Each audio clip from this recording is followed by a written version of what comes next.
मेरे सभी निरंकारी संत महात्माओं, भाई बहनों, माताओं के चरणों में सिर झुका के प्यार भरा धन्य का दी स्वीकार करे। और मेरे जो मित्र भाई, सब्सक्राइबर भाई, सभी को मेरा प्यार भरा नमस्कार। तो आज एक ऐसी सच्चाई, एक ऐसा सच जिससे हो सकता हम सभी अनजान हो, अभी तक ऐसा सच सामने नहीं आया। ऐसी बात, ऐसा दृष्टांत सामने आया कि इसको सुनने के बाद आप सभी के सभी सोचने पर मजबूर हो जाएंगे कि काश ये हमने पहले क्यों नहीं सुना, कि काश ये पहले हमें क्यों नहीं देखने को मिला, सुनने क्यों नहीं मिला, पढ़ने क्यों नहीं मिला। ऐसा दृष्टांत सामने, एक ऐसी सच्चाई हर कोई से अनजान, एक ऐसा सच जो अभी तक सामने नहीं आया। बहुतों के आया भी होगा मगर कौन सुनता है, हर कोई इग्नोर करता है। मगर इसको अगर हमने पढ़ लिया, सुन लिया, समझ लिया तो हमारी जिंदगी बहुत ही आसान। कहने का मतलब है कि अगर ये सच्चाई हमें पता चल गई, क्योंकि ये सच्चाई अभी किसी को नहीं पता है, ये एक ऐसा सच है जो अभी तक किसी ने नहीं जाना कि सच क्या है। और ये वीडियो ज़्यादा से ज़्यादा शेयर भी करेंगे तो और भी लोगों तक पहुंचेगा। जो सांसारिक है, ये तो हमारे संत महात्मा वो तो बहुत ही आसानी से समझ जाएंगे, और अगर इसको शेयर करेंगे तो और भी लोग इसका मतलब पढ़ने के बाद कुछ समझ आएंगे, उनके बुद्धि विवेक में उतरेगा। तो चलते वीडियो शुरू करते, ज़्यादा समय ना खर्च करते। और जो पहली बार, छोटी सी रिक्वेस्ट है, चैनल को सब्सक्राइब जरूर करें, लाइक करें और कमेंट करके ज़रूर बताएं। तो चलते वीडियो को शुरू करते हैं।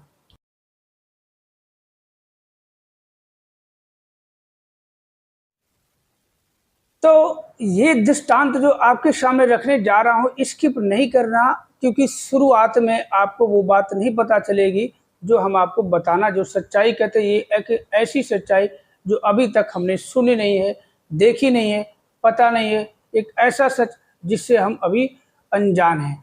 तो वीडियो शुरू करते हैं। आप एक एक बात आपको बताता हूँ कि मानव जीवन प्रकृति की वह इकाई है जो चांद सूर्य की तरह हर क्षण हर पल प्रकृति के सृजनहार की अलौकिक शक्ति का एहसास कराती है।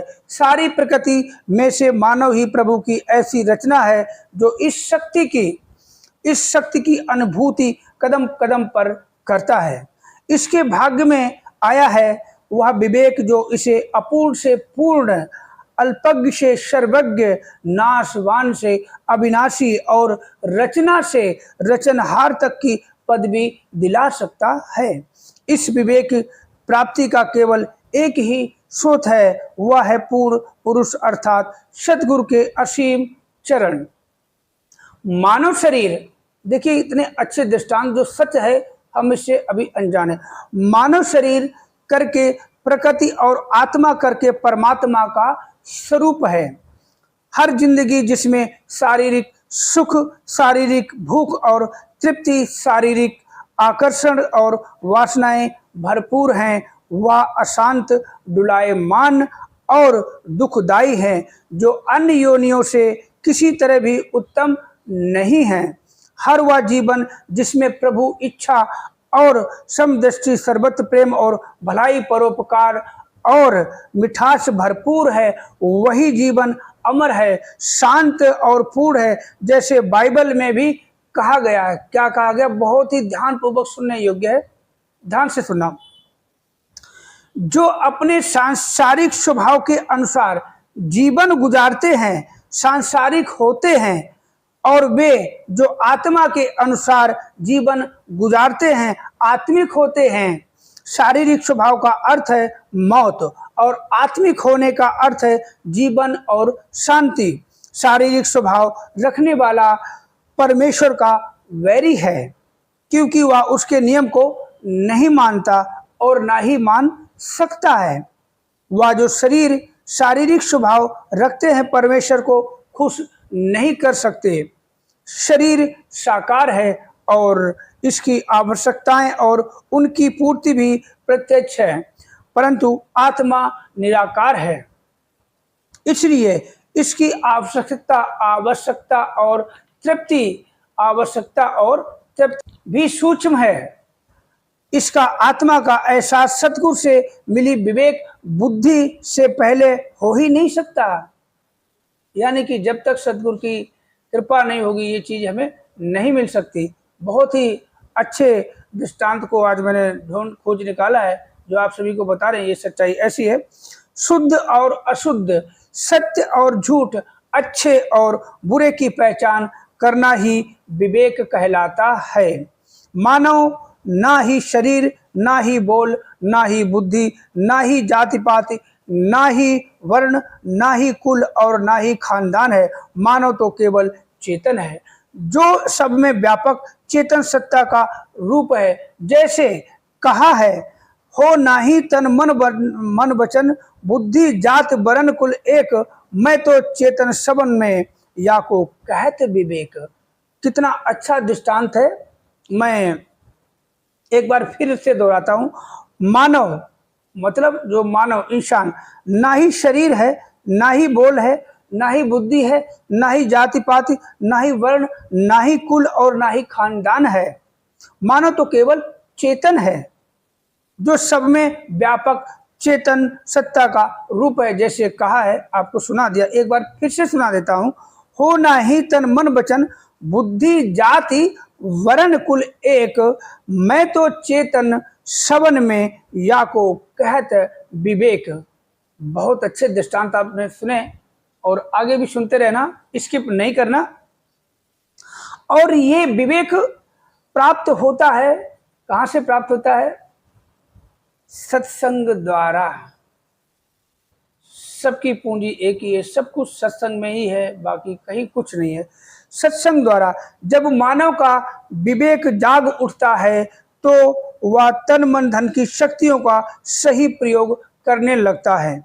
ये शक्तियां जब कल्याणकारी रूप धारण कर लेती हैं तो इसे समर्पण कहते हैं। शारीरिक समर्पण क्या है, मैं आपको बताता हूं। शारीरिक जो समर्पण है वो क्या है, आगे दृष्टांत में आया। विवेकी भक्त तो शरीर एवं आत्मा दोनों को स्वस्थ व बलवान रखता है।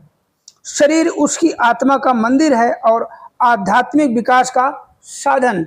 इसीलिए शरीर को या शरीर के किसी अंग को गंदा या दुखदाई समझना पाप है और शरीर को तुच्छ और बदनामी वाला समझकर इस्तेमाल करना अधर्म है। निसंदेह तंदुरुस्त शरीर ही सत्संग सेवा परोपकार करके मानव समाज को रहने योग्य बना सकता। चारपाई पर पड़ा रोगी शरीर जो स्वयं पानी का गिलास उठाकर पीने योग्य नहीं, वह क्या सत्संग करेगा, क्या सेवा करेगा और क्या परोपकार। पूर्ण सद्गुरु के चरणों में ज्ञान प्राप्ति के पश्चात ही शरीर का एक एक अंग परोपकारी बन जाता है। जैसे आगे दृष्टांत में आया है, मैं आपको सुनाता। अपने निर्बल हाथों और ताकतहीन घुटनों को तगड़े करो। अपने निर्बल हाथों और ताकतहीन घुटनों को तगड़े करो। अपने पैरों को सीधे रास्ते चलाओ तो निर्बल अंग टूटे नहीं रहेंगे बल्कि ठीक हो जाएंगे। नया नियम संत पौलुस का इब्रानियों की संगत को पत्र। शारीरिक समर्पण करके रब्बी भक्त जहां शारीरिक शक्ति प्राप्त करते हैं वहीं कई बीमारियों और दुखों से छुटकारा पा लेते हैं। यही कारण है कि पुरातन युगों से भक्ति में शारीरिक क्रियाएं जैसे योगासन, प्राणायाम आदि को शामिल किया जाता रहा है। आज के मशीनी युग में समय के सद्गुरु ने भी सेवा दल की वर्दी डालना, पीठी परेड करनी और कई प्रकार के शारीरिक सेवा के कार्यों को भी भक्ति में शामिल किया है। ये ऐसा शारीरिक समर्पण है जिसके द्वारा गुरसिक हुक्म में रहकर सेवा करता है और सतगुरु की रहमत का पात्र बन जाता है। इस प्रकार सेवादार शरीर गलत कामों और रास्तों से दूर रहता है और बुराइयों से बचा रहता है। हनुमान जी का शारीरिक बल ही माता सीता जी को खोजने में और श्रीलंका को जलाने में सफल हुआ। शारीरिक बल के द्वारा ही उन्होंने सागर पर पुल बनाकर अथवा संजीवनी बूटी लाकर अपने सतगुरु को प्रसन्न किया। इस प्रकार उनका शारीरिक बल सतगुरु के हुक्म को मानने में साधन बना रहा। और वह परम भक्त कहलाए। आज के युग में चाचा प्रताप सिंह जी ने भी अपने सतगुरु के हर हुक्म को अपनाने में अपने शारीरिक बल को भी भक्ति का साधन बनाया। इसीलिए शरीर को स्वस्थ व निरोग रखकर परोपकार के काम में लाना ही शारीरिक समर्पण कहलाता है। जैसे अवतार बाड़ी में हुजूर सैन सवाबता जी फरमाते हैं, साधु दाजो बोल भी आए, सुनना और सुनाना है, पायों से चलकर संगत आना, कर से सेवा कमाना है, रसना से है कीर्ति गाना, आंख से दर्शन पाना है, श्रद्धा प्यार से गुरु चरणों पर हरदम शीश झुकाना है। जो गुरु से किए कर्म कमावे, तीनों सुख वा पाएगा, कहे अवतार गुरु हो राजी, जग सारा यश गाएगा। संपूर्ण अवतार बाणी शब्द 223। तो आज का वीडियो यहीं पे विराम लेता हूँ। ये वचन आपको कैसे लगे हमें ज़रूर कमेंट करके बताना।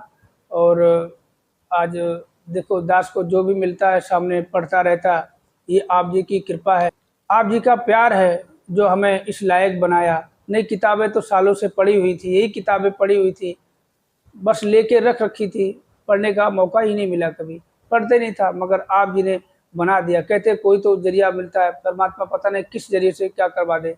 तो ये जो आपने जरिया बनाया है, किताबें पढ़ता हूँ, मन में अपने भी भाव अच्छे जागते हैं। सब आप जी के आशीर्वाद और सहयोग का ये फल है। सतगुरु कृपा से आप जी का संग मिला, आप जी हमारे वीडियो को देखते हैं, बहुत अच्छा लगता है। तो ज़्यादा समय ना खर्च करते हुए आप जी से आज की वीडियो में यहीं विराम लेता हूँ। मेरे सभी निरंकारी संत महात्मा भाई बहनों माताओं चरणों में प्यार भरा नतमस्तक होकर धन धनकार जी और मेरे जो सब्सक्राइबर भाई मित्र भाई हैं, सभी को मेरा प्यार भरा नमस्कार स्वीकार।